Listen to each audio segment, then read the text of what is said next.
¿Cuál es el beneficio práctico de las técnicas avanzadas de mitigación del surge? Ya sabemos que existen técnicas tradicionales o convencionales como son las tuberías rígidas de diámetro pequeño, etcétera, pero vamos a ver cuáles son las cosas que hoy día se discuten. Primero, ¿qué es el surge? Esta es una película antigua que la pueden ver en YouTube porque es cuando partimos el año 2000 más o menos investigando esto, pero eso es el surge. En el fondo es un desbalance hídrico en que la salida de líquido del ojo supera la entrada y por lo tanto se produce este desbalance. Ahora, ¿qué puede pasar? Lo más temido, ¿no es cierto? Una ruptura de la cápsula posterior, que lo más simple sería terminar así, pero podemos terminar con un núcleo en el vítreo, podemos terminar no poniendo el lente que estaba programado, lo que hoy día es algo que realmente nos duele. Ahora, la palabra surge es un anglicismo, viene de post-occlusion surge, y ustedes se fijan ahí en las traducciones o interpretaciones, dice que es un movimiento hacia adelante o hacia arriba de forma poderoso, ¿no es cierto?, por una fuerza natural, un violento aumento generalmente transitorio de algo, pero no dice de qué. Entonces, para nosotros la traducción ha sido vacío post-oclusión. Y lo que yo quisiera decir es que no, el vacío es una unidad, es un término en que nosotros interpretamos, es una unidad de presión negativa, pensemos en el vacío del espacio, sería el vacío absoluto, y eso creo que solamente así para ser correcto en los términos, el surge no es eso, ya es más bien un vaciamiento, un cambio en el volumen y no tanto así en la presión. Hay un cambio de presión que viene asociado. Y este es el video que les mencionaba y que sale en esa peliculita que les mostré recién, muy antigua, cuando empezamos a hablar de esto, y en ese tiempo era un desafío en desarrollo, y sigue siéndolo. Publicamos estos resultados con Sergio Zacharías en su minuto, y entonces, pero vamos a nuestro título. ¿Cuál es el beneficio práctico de estas técnicas avanzadas? Reducir el riesgo de la rotura capsular posterior. Ahora, este monito que es muy esquemático muestra, ¿no es cierto?, en la etapa inicial cuando no hay oclusión, muestra en el momento que se produce la oclusión cómo la presión sube si estamos en un sistema gravitacional. ¿Por qué? Porque el equilibrio estático que ocurre entre irrigación y aspiración queda detenido, solamente tenemos la columna hidrostática y por lo tanto nos vamos a la presión de la altura de esa columna. Una vez que se pierde la oclusión, por acá, ¿no es cierto?, viene nuestro vacío postoclusión. Y es lo que queremos evitar. Si estamos en un sistema fluídico activo, en que controlamos la presión, no vamos a ver este incremento de presión en el momento de la oclusión, porque el sistema está regulando la presión dentro del ojo, cualquiera sea el flujo de salida, desde cero hasta un flujo máximo determinado. Y solamente entonces vamos a ver después la caída al momento de romperse la oclusión, cuando eso se detecta. Nuevamente el mismo video, para que repitan, estos eran los surge a los que estábamos acostumbrados hace 20 años atrás. Algunos ojos pueden presentar mucho más surge que otros en igualdad de condiciones, y eso todos lo habrán vivido. A veces tenemos un ojo de la misma refracción, de la misma naturaleza, en el fondo, y sin embargo tienen surge. Y eso ocurre porque existe, además de nuestras fuerzas de irrigación, aspiración, oclusión y todo, dentro del ojo, recordar que el ojo está sometido a situaciones extraoculares y la esclera, por supuesto, no es tan rígida. Por lo tanto, un blefarostato tenso, un orbicular activo, un paciente que está pestañeando, un paciente que está con la musculatura extraocular porque está moviendo los ojos, paciente inquieto, a veces pacientes que han querido ir al baño y que no lo han logrado antes de la operación, curiosamente están muy complicados, y las dificultades del retorno venoso, entre otras, son las que hacen que un paciente pueda tener un determinado comportamiento distinto, porque las fuerzas extraoculares, orbitarias, palpebrales, dejan al ojo en una zona en la cual pequeñas fluctuaciones de presión producen grandes fluctuaciones de volumen.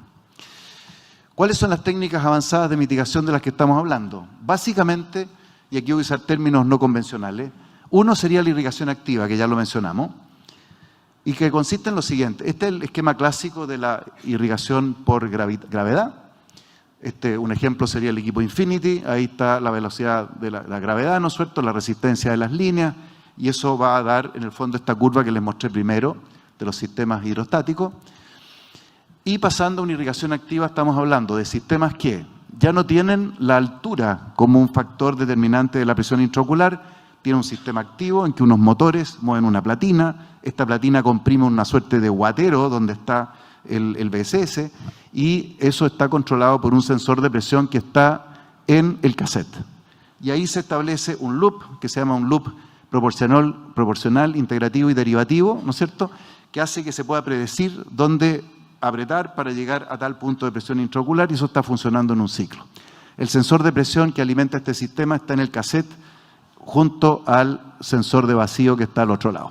Y entonces las diferencias serían que en los sistemas hidrostáticos podemos tener grandes fluctuaciones de vacío. Si aumentamos la salida, subimos el rate de salida, la presión va a bajar dentro del ojo.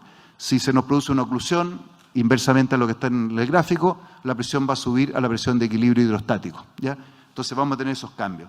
Un sistema controlado, irrigación activa, nos va a dar una curva estable de presión. Primer factor, yo diría un coadyuvante. Pero lo más importante, junto con... y ahí está el display de donde están estos datos. Y lo que ocurre con el vacío posoclusión es que hasta 300, 400 podemos tener con presiones intraoculares de 65, 55, 50, un surge bastante acotado. Sin embargo, si nos vamos a los vacíos más altos, eso se pierde. Entonces, el otro elemento, el más importante, diría yo hoy día, que produce un verdadero impacto, como lo vamos a ver, es lo que llamo el venteo preciso, por decirlo así de alguna forma, y que consiste en lo siguiente. Primero que nada, recordarles o contarles, el año 2007 patentamos en Estados Unidos y en el mundo una patente justamente con el título que está ahí, que tenía que ver con lo que estamos hablando, ¿ya? Un sistema para evitar el colapso de la cámara en un sistema y que tenía como puntos importantes detectar la pérdida de oclusión y producir un venting transitorio en la línea de aspiración, ¿ya? Eso se convirtió en el Active Sentry, pero para ser honesto, con algunas modificaciones. En la aspiración no sirvió como lugar del sensor, sino que se puso en la irrigación, y esto además incorporaba un bloqueo transitorio de la línea de aspiración. Entonces, venteaba por el lado de la bomba peristáltica y bloqueaba, y el surge era cero. ¿Ya? Finalmente se llegó a una cosa intermedia y práctica, que es el Active Sentry hoy día, que tiene entonces en el fondo solo las líneas verdes que están ahí. Acá está como era en el postulado original. Si ustedes se fijan, el surge era cero, ya está ahí, cero. Pero en el fondo, como digo, se llegó a una solución intermedia. ¿Cómo funciona esto? Básicamente, entonces, cuando está activado este Active Sentry en la plataforma de Alcon Centurion, hay un sensor de presión de irrigación que detecta cuando se pierde la oclusión. Una vez que se pierde la oclusión, la presión dentro de la cámara anterior baja, y eso lo pesquisa rápidamente, y eso es lo importante, este sensor que está en la pieza de mano. Si estuviera junto a la máquina, sería mucho más larga la latencia y el efecto es mucho más malo. Y ahí se ve el otro elemento que coopera acá, que es esta válvula rápida, que se las voy a mostrar acá. En el minuto que se rompe la oclusión, esta valvulita lo que hace es conectar una cámara que tiene un estanque de líquido a presión atmosférica, que es lo que aparece ahí, con la zona donde está la línea de aspiración. Entonces hace una suerte de cortocircuito o shunt para que esto se alivie. Y lo que vemos entonces es que el cambio entre con y sin, el famoso Active Sentry, esto es sin y esto es con, ¿ya? Ese es el nivel de reducción de vacío por oclusión. Entonces, este sí es un tremendazo impacto sobre el vacío por oclusión que permite llevar la presión de aspiración de vacío mucho más alta y trabajar con parámetros mucho más agresivos con una cápsula muy estable, como lo hemos visto, ¿ya? Esto es otro de lo mismo. Vamos a pasar un video, ¿alcanzamos a pasar un videito? Ya. Bueno, ese video de alguna forma pretende dar la dirección hacia dónde va todo esto. Básicamente, poder hacer cirugías seguras, con presión de irrigación relativamente baja. Se ha visto ya que eso protege el nervio óptico, protege la retina, eventualmente también estaría protegiendo la anatomía de la relación vitrolenticular. Y yo creo que todavía hay espacio para seguir hablando de lo mismo. Así que me van a tener que escuchar de nuevo esto mismo. 1.000.000 de gracias.